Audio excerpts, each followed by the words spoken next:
옛날 옛적 지금의 아산 지역은 푸르른 산과 아름다운 강이 어우러진 고요한 마을이었습니다. 그 마을은 평화롭고 풍요로웠지만 해질녘이 되면 어르신들께서 아이들에게 절대 들로 나가지 말라고 당부했어요. 마을 외곽에 있는 불산에는 바위 도깨비라는 신형스러운 존재가 살고 있었기 때문입니다. 바위 도깨비는 사람들을 해치지 않고 오히려만 보호하는 존재로 알려져 있었습니다. 힘이 솟는 푸른 바위 옆에서 자란 탓인지 그 도깨비는 엄청난 힘을 자랑했죠. 이를 잘 알고 있던 마을 사람들은 도깨비의 힘을 경외하며 매년 봄이면 불산 앞에 모여 축제를 열고 노래와 춤으로 도깨비를 기쁘게 했습니다. 축제날은 늘 흥겨웠습니다. 마을 사람들은 풍물놀이를 즐기며 아침부터 저녁까지 웃음소리가 끊이지 않았어요. 그날 한가운데에서 도깨비를 닮은 형상이 커다란 바위에게 첫 곡식을 바치고 도깨비가 이 마을을 위험으로부터 지켜주기를 기원했습니다. 마을 어르신들은 도깨비가 비록 보이지 않지만 늘 마을을 관찰하고 있다고 믿었습니다. 그러던 어느 날 평화로운 마을에 갑자기 불청객이 등장했습니다. 이웃 지역의 산적들이 마을을 위협하고 있었던 것입니다. 잠잠하기만 한 마을이니 이곳에 숨어 살면서 재물을 약탈하자는 것이 그들의 계획이었습니다. 그러나 그들의 기만적인 웃음이 마을에 울려 퍼질 즈음 돌산에선 갑자기 천둥 같은 소리가 났습니다. 마치 산 전체가 흔들리는 듯한 그 울림에 산적들은 기겁하여 달아났고 당시 마을 사람들은 이를 바위 도깨비의 분노라고 불렀습니다. 마을 장로들은 이번 일로 다시 한번 도깨비의 존재를 확신했습니다. 도깨비는 무작정 무서운 존재가 아닌 진정한 수호신이었습니다. 그 이후로 마을 사람들은 불산과 도깨비에게 더 많은 존경을 표하며 산적 같은 악한 자들이 다시 마을에 접근하지 못하게 되었습니다. 세월이 흘러 지금은 그런 전통이 많이 사라졌으나 여전히 아산의 어딘가에서는 바위 도깨비가 마을을 지키고 있다고 믿는 사람들이 있습니다. 어린이들에게 전해지는 이 이야기는 아산 사람들의 가슴속에 잊혀지지 않을 역사의 일부분으로 자리잡고 있습니다. 오늘날에도 아산의 산을 오르내리다 보면 조용히 미소 짓고 있는 도깨비를 만날지도 모릅니다. 길을 잃었을 때 어디선가 다가올 도움의 손길이 바로 바위 도깨비 보실 수도 있을 테니까요. 두 번째 이야기. 옛날 사천 지역은 바다와 인접해 있어 어업이 주요 산업이었다. 사람들은 자연의 힘을 숭배하며 바다의 신에게 매일 기도를 드리곤 했다.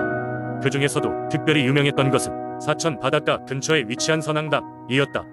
선앙당은 작은 산 위에 자리 잡은 오래된 사당으로 마을 사람들은 이곳을 바다의 여신 선앙할매가 거주하는 곳이라고 여겼다. 선앙할매는 바다를 지배하며 포악한 파도를 잠재우고 풍어를 가져다주는 존재였다.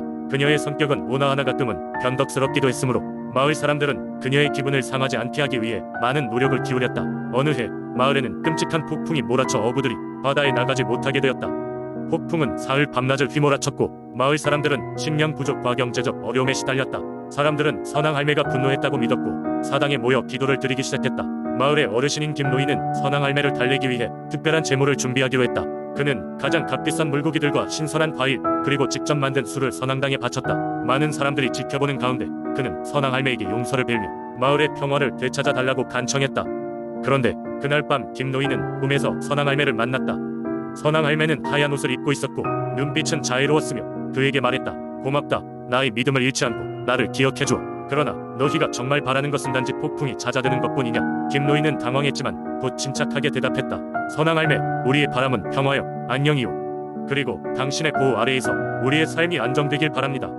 선앙할매는 미소 지으며 다가와 말했다. 그렇다면 너희가 진정으로 바라는 것을 이루어주마. 그러나 잊지 마라. 항상 자연과 함께하라. 내가 바다를 잔잔하게 하지 않을 때도 내 뜻을 잊지 말고 너희 스스로의 힘으로 그것을 헤쳐 나가도록 하라. 다음 날 아침 기적같이 폭풍은 사라졌고 하늘은 맑게 개어 있었다. 마을 사람들은 선앙당에 모여 감사의 기도를 드렸다. 그 후 사천 마을은 더욱 존경심을 가지고 선앙할매를 섬겼고 매년 마을 축제 때면 선앙당에 모여 풍어제를 올렸다. 이 이야기는 사천의 선앙당과 바다 여신을 통해 인간과 자연의 조화로운 관계를 상징적으로 담고 있다. 시간은 흘렀지만 이 신앙은 여전히 이 지역 사람들의 마음속에 깊은 교훈으로 남아있다. 세 번째 이야기. 오랜 옛날 동해는 끝없이 펼쳐진 바다 한가운데로 거대한 산맥이 펼쳐지던 신비로운 장소였습니다. 그 산맥을 따라 전설 속의 존재들이 자리잡고 있었고 그 중에서도 가장 강렬한 존재가 바로 푸른 용 청룡이었습니다. 전해지는 이야기로는 청룡은 신들이 내린 축복을 받은 존재로 바다와 하늘을 자유롭게 넘나드는 능력을 갖췄다고 합니다. 청룡은 동해의 근원을 지키는 수호자 역할을 맡고 있었으며 그의 숨결로 인해 바다는 푸른 빛을 잃지 않고 수많은 생물이 번영을 이루게 되었다고 전해집니다.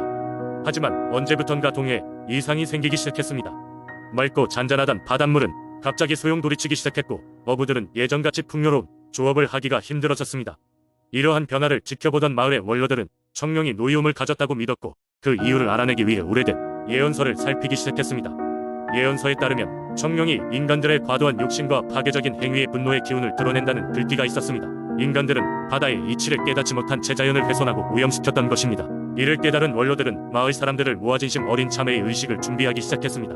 의식이 치러지는 날 하늘은 흐린 구름으로 뒤덮였고 바람은 더욱 거세졌습니다. 마을 사람들은 바닷가에 모여 청룡에게 용서를 비는 기도를 올렸으며 앞으로 자연을 존중하며 살겠다는 다짐을 했습니다. 그들의 눈물 어린 기도는 하늘로 향했고 그 순간 바다 위로 거대한 물결이 일어나더니 청룡의 모습이 드러났습니다. 청룡은 파란 비늘이 반짝이는 웅장한 모습으로 나타나 인간들을 내려다보았습니다. 청룡의 눈에는 여전히 분노의 불꽃이 일렁였지만 사람들의 진심 어린 다짐을 확인한 듯 점차 그 불꽃은 잦아들기 시작했습니다. 이후 청룡은 자신의 갈 길을 휘날리며 바다로 내려갔고 바다는 다시금 고요해졌습니다. 그날 이후 마을 사람들은 자연과 더불어 살아가는 법을 터득하며 긴밀한 유대 관계를 유지했습니다. 바다도 다시 풍요로움을 되찾았고 청룡은 바다 속 깊은 곳에서 사람들의 삶을 지켜보며 그들과 함께 공존하고 있다는 이야기가 전해지게 되었습니다. 청룡의 전설은 지금도 동해 변 마을에서 전해져 내려오며 그들의 삶의 지혜로서 여전히 소중히 간직하고 있습니다. 네 번째 이야기, 장흥에는 아주 오래된 나무가 하나 있습니다.